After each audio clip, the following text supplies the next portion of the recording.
Então, vamos compartilhar um pouquinho com vocês um pouco sobre a nossa palavra rema. A palavra que nós recebemos do Senhor para esse tempo lá no Chile, né? A gente, enquanto família, a gente tem esse princípio, né? Eu acho que desde o início do nosso casamento, nós sempre oramos e ouvimos de Deus sobre aquilo que a gente deseja, anseia.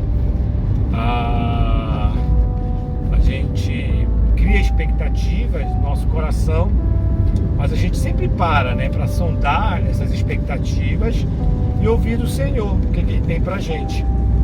E quando Deus fala com a gente tem convicção que é a voz dele.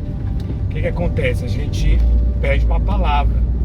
E essa palavra, ela funciona como um aporte do Senhor, né? Aquele lugar que a gente sempre vai voltar e vai ser animado, reanimado nessa palavra. Eu acho que a chave da gente receber uma palavra é a convicção que ela traz.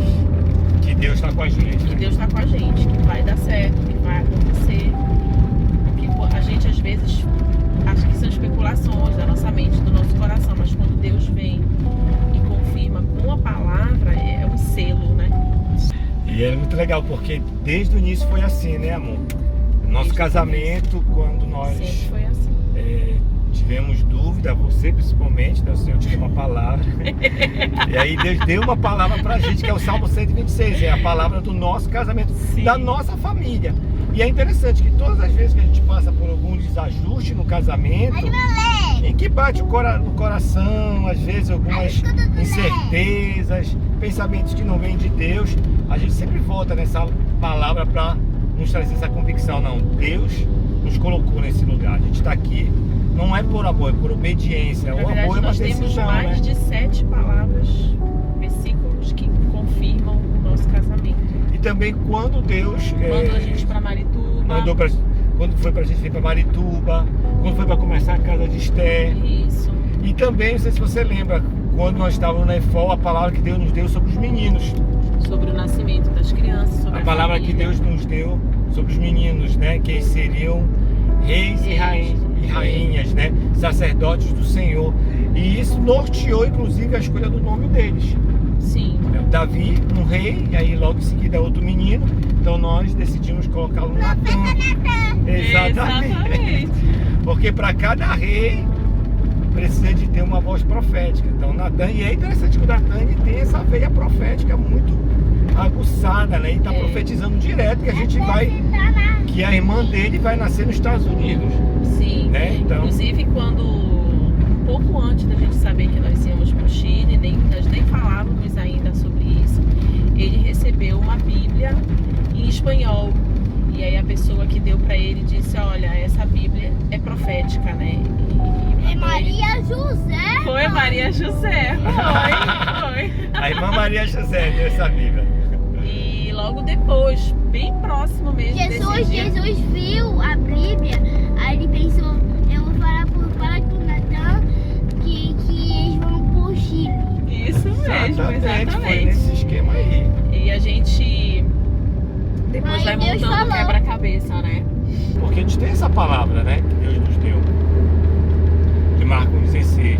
Caminhando junto ao mar da Galileia, Jesus viu os irmãos Simão e André que lançavam a rede ao mar, porque eram pescadores. E continuando até o 20. Jesus lhes disse, venham comigo e eu farei com que sejam pescadores de gente. Então eles deixaram imediatamente as redes e o seguiram.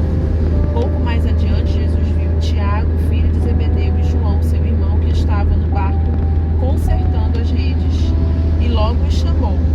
E eles seguiram Jesus, deixando seu pai Zebedeu no barco com os empregados. Essa palavra aqui a gente tem. Jesus tem nos falado, tem nos dito que é o tempo de reparar as redes. É interessante que os 2 primeiros estavam lançando e os 2 segundos estavam dando manutenção. Deus chama pessoas vocacionadas. É interessante que Jesus não tirou esses irmãos da vocação deles, mas mudou o objeto deles. Ao invés de serem pescadores de peixe, se tornariam agora pescadores de homens. É uma nova etapa, né? Deus estava chamando eles para um novo nível, um nível maior, um nível mais alto.